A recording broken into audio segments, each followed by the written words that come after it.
로마의 공공욕장은 단순히 몸을 씻는 곳 이상의 의미가 있었습니다. 욕실, 운동장, 정원, 회랑 등 다양한 시설이 있었고 로마인들의 사회생활 중심지 역할을 했죠. 하지만 동시에 풍기문란과 사치로 가득했던 곳이기도 했습니다. 이번에는 새로운 관점에서 로마 공공욕장 문화를 재조명해 보겠습니다. 건강한 육체에 건전한 정신이 깃든다. 고대 로마인들의 이 신념은 공공욕장 문화에 고스란히 녹아 있었습니다. 단순히 몸을 씻는 데 그치지 않고 마음의 휴식과 사교를 위한 장소로 활용되었죠. 하지만 이런 긍정적 면모와 달리 공공욕장은 로마 제국의 사치와 방종으로 비판받기도 했습니다. 생각해 볼까요?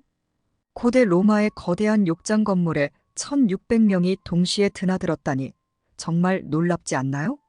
로마 시내에만 850여 곳의 공공욕장이 있었다고 해서 로마는 목욕탕 때문에 망했다는 말까지 나왔습니다.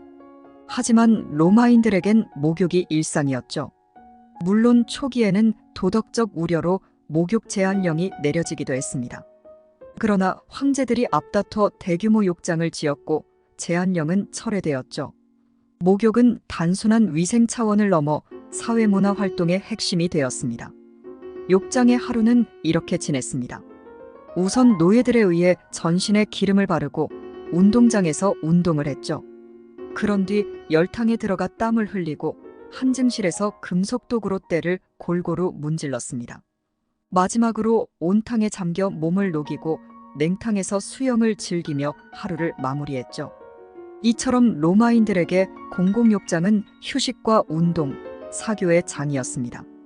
하지만 과도한 사치와 방종으로 문제가 발생하기도 했는데요.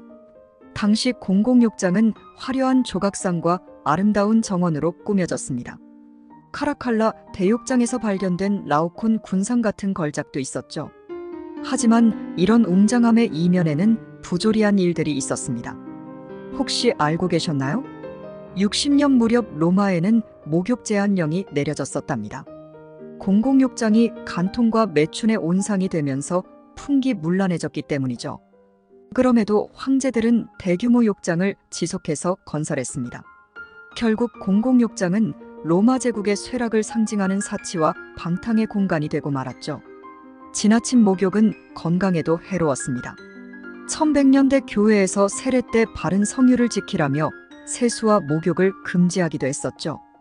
그 여파로 수십 년 동안 목욕을 하지 않은 서양인들도 있었다고 합니다. 이런 부작용에도 불구하고 유럽 전역에서 온천욕, 남녀 혼욕 파티 등 각양각색의 목욕 문화가 꾸준히 발전했습니다. 한편에서는 과도한 목욕 문화의 허례허식과 타락을 경계하는 법령도 제정되었죠. 마치 양면의 거울과도 같았습니다. 한쪽에서는 여가와 건강을 위한 목욕이 이뤄졌지만 다른 한편에서는 방종과 부조리가 만연했던 것이죠. 시사점은 무엇일까요? 바로 적절한 중용의 자세가 필요하다는 점입니다. 목욕 그 자체는 좋은 문화였지만 지나친 사치와 퇴폐는 경계해야 했던 것이죠. 21세기를 살아가는 우리도 이런 교훈에서 배울 점이 많습니다. 건강과 여가를 위한 문화는 삶의 질 향상에 도움이 됩니다.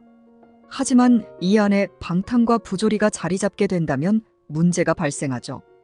적절한 중용의 자세로 건전한 문화를 지켜나가는 것, 그것이 바로 로마 공공욕장 문화가 우리에게 주는 교훈이 아닐까 싶습니다.